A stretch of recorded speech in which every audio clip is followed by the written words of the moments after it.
Hello, crafty friends, and welcome back. I have another layout for Scraptember 2025 with the Scrappy Sisters, and today's prompt is a large photo. So I am actually documenting a 5x7 photo, and I'm using a page from one of the 49 Market summer porch, front porch, something with porch, I think. And I'm using one of the page kits and I'm kind of following it. I have used some of the pieces that went along with this particular page when you saw I flipped it over. And so I'm trying to stretch some things, make them go a little bit further and kind of make it work for the one solid picture versus the I think it was three pictures that the original page kit was intended for. So here you can see I'm trying to figure out if I'm going to use this particular piece here, that I didn't mind it going up and down with the light blue on top, but the stripes were going a different way. And so I didn't want that to distract your eye. See, there you can see they're all going the same diagonal way. Well, I end up not using that piece that I will use it somewhere else. I'll keep it, and it'll be a good layer for a photo, something along that lines. And so I went through my ephemera or the laser cuts from this collection that I had purchased either separately or it might have all just been part of this particular kit. So I know that particular piece that I'm with the safety pin and the banner, that was actually part of this particular page. And I'm going to do the same thing with it that they did. Also, the wheel was part of this page kit that was supposed to go on this page. And I think that die cut and star. So I did use some of the items in some of the same places, but some of the things I had to improvise because of my one single photo instead of multiple ones. So this is the basic layout that I'm going to use. And so there you can see I have my title pulled out there. What this picture is that my husband and I celebrated our 30th wedding anniversary. And so we live in Iowa. So we drove over to the Mississippi River and took a 2-day cruise on the Mississippi. And this was our riverboat cruise ship, boat, I guess, riverboat. And it was called the Twilight. And ironically enough, that I have actually ridden this boat before. Actually, the second year that it was in business in 1987, I went with my parents on the same 2-day trip. And they do stay at a different location once we get to Dubuque than they did when they first started. But otherwise, it was actually the same captain that drove, whatever they do, captained the ship, and it was the same captain. So I told him that I had been on the boat before, and Joe and I took a picture. So I will eventually be documenting more pictures from this particular trip. And not every single picture that we took, because my husband did actually end up making a Shutterfly book that used almost all the pictures. So I just kind of focused on some of my favorite ones. So while on the ship, they were having a photo contest. So my husband, when we got to Dubuque and debarked, and we're walking to our hotel, that he captured this shot of the boat that evening when we arrived.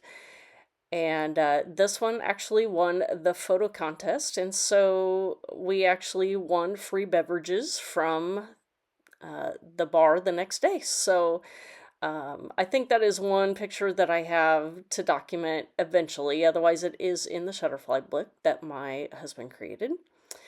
So here you can see that I'm trying to save some of that laser cut so it's not all wasted underneath my picture. And I just marked off where it was going to be covered by my photo cluster, and the rest I will find a way to use on another layout or project. So earlier in the video, you actually saw me do that same thing with the large background pieces. And that's how I ended up making a piece big enough to go from top to bottom on my project there. So Here I'm getting the large cluster put down. Just making sure that my photo is straight with my T-ruler there. And so here I brought back that extra piece, seeing if I could make it work on that edge, but it didn't. So I'm fine just with the one piece on that one side there. So here I'm going to work on this cluster that I had this chipboard button that I made it look like this keyring tag piece was hanging from the button. And I also put this tag with the string, kind of made it look like it was also either hanging from the ring part or from the button. So, and the same thing with that third circle tag that says good times, I think. So just added those three little pieces there that I wanted to get a little bit of each color. I've got the red, the blue, and a little bit of black. And here I'm just getting my title put down, that these are some old thickers that I had. I think it was from, I don't remember. I know it was a collection that I didn't get very much of it, but I loved these blue. I wish I would have gotten a couple packages because blue letters are hard to find. And so I have used these actually quite a bit. So working on getting that cluster stuck down, and I do end up putting that bow underneath the chipboard piece, or that chipboard button up there, and getting a few butterflies used up. That, while I'm sure we saw butterflies flying around while we were on the boat, so that works. Use this little chipboard piece here with an anchor. And this piece, I don't know if you see me glue this down, but I do eventually get that piece down there at the very bottom. So I decide I need to put Riverboat underneath Twilight. And I had these super old Rusty Pickle letter rub-ons in blue.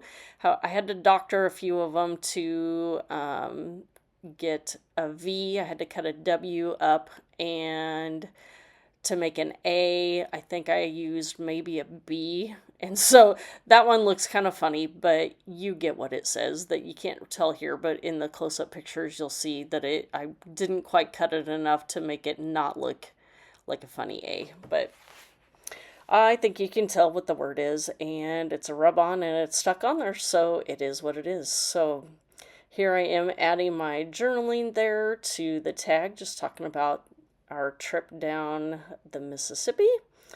And there you go. Get that stuck down right there, and then I add the star.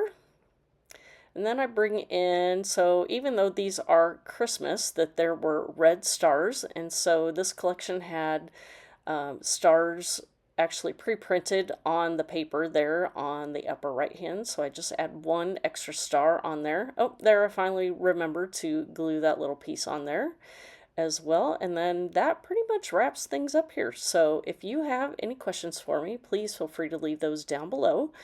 The close-up shots are going to be coming up here soon after I get done putting on a few more enamel baubles there. Oh, and I do decide to add the month and year on my layout. So there you go. Here come the close-up shots. There will be a link down below for everyone playing along with Scraptember. If you are new here, welcome, and I would love it if you would give me a like and subscribe. And I do have links down below for my Instagram as well as Pinterest accounts where I save all of my pages and different projects. So thank you for stopping by, and we will see you next time. Bye.